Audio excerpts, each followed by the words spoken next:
तीन कृषि कानूनों के विरोध में किसानों का जो आंदोलन चल रहा था, आज उसको 1 साल पूरे हो गए हैं। हालांकि अभी कुछ दिन पहले ही ये तीनों कानून प्रधानमंत्री ने घोषणा की है कि वापस ले लिए जाएंगे और उसकी जो प्रोसीडिंग है, उसकी जो कार्यवाही है वो भी शुरू हो गई है।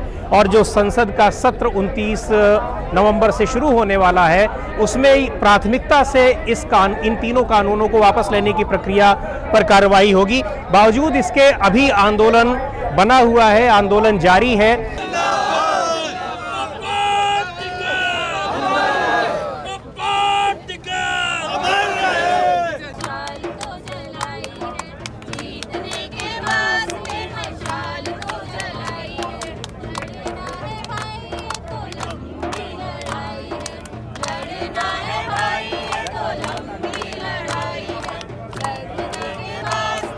यहाँ हमारी कुछ किसान नेताओं से बात हुई, राकेश टिकैत से भी बात हुई।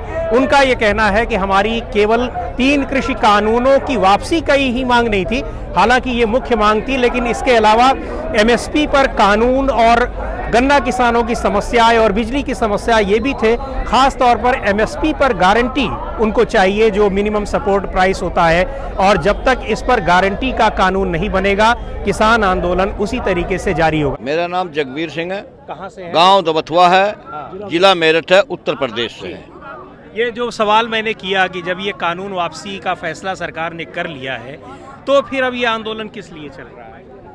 अब इसको वापस ले जाना चाहिए। ये जो 3 कानून थे, इनके साथ साथ में इनसे पहले हमारी एमएसपी पे गारंटी कानून की मांग चली आ रही, पहले से ही, आज से नहीं, बहुत पहले से चली आ रही।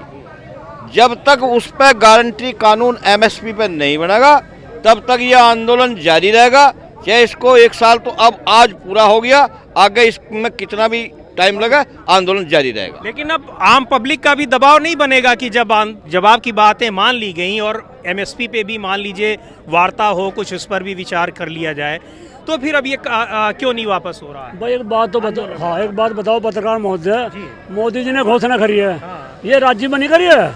2000 का चुनाव दिख रहा, 5 विधानसभा चुनाव सिर पर खड़े हैं। किसान ने मन बना लिया, पहले हमारे किसान आंदोलन था, अब ये हमारा जन आंदोलन में तब्दील हो चुका है, जन जागृति फैल चुकी है।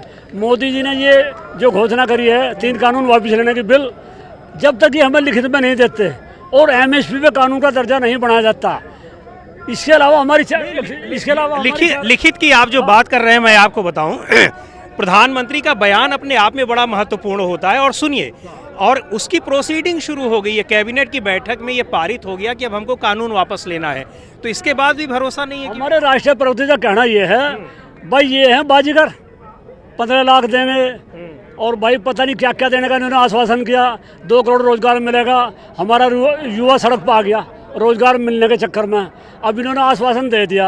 भाई जब तक लिखित में 3 कानून अध्यादेश वापस नहीं होता, एमएसपी को कानून का दर्जा नहीं दिया जाता, नंबर 2। नंबर 3, जो हमारे किसान भाई साल भर के अंदर जेलों में गए, जिनकी वारंट जारी हो रहे हैं, वो वापस नहीं होते।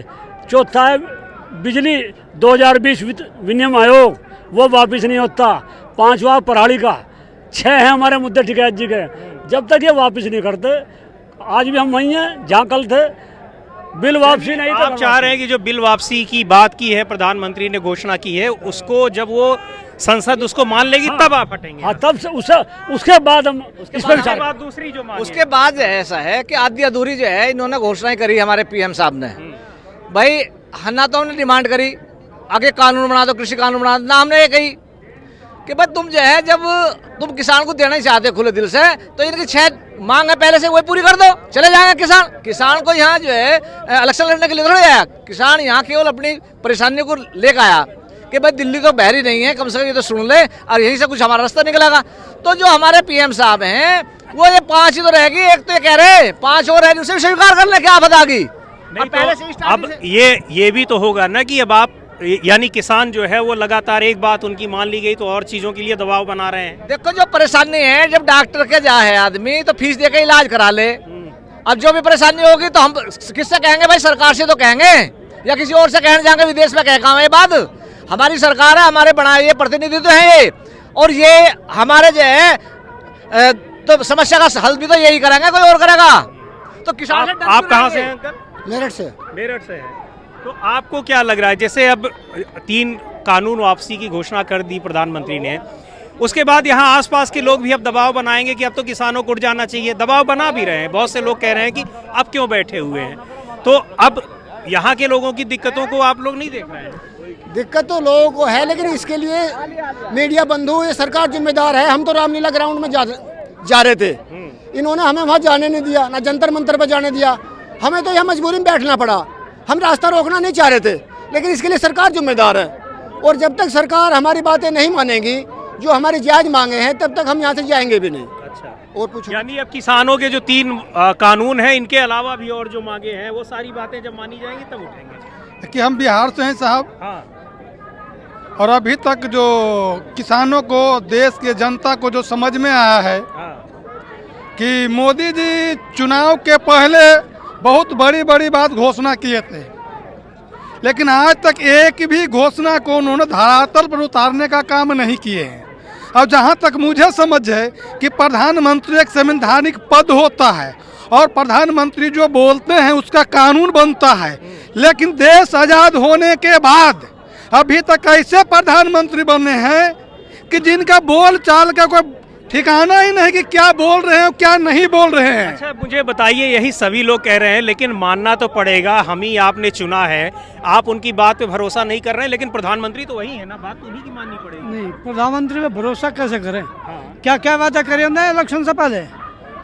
गन्ने पे, गेहूं पे, MSP पे सब वादे करे, कोई सभी पे खरा नहीं उतरा, सब पे झूठे वादे हो रहे हैं उसके।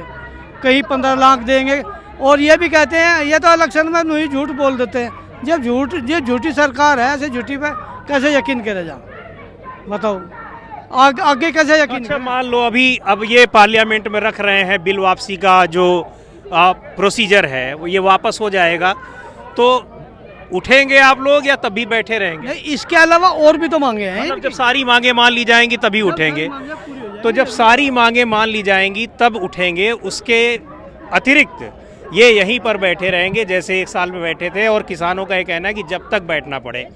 और साथ में एक बात इन्होंने और कही है कि ये जाना तो चाहते हैं रामलीला ग्राउंड जो दिल्ली में है, लेकिन उनको ज़बरन बैठाया गया है, यहाँ रोका गया है, इसलिए मजबूरी में यहाँ बैठे हुए हैं।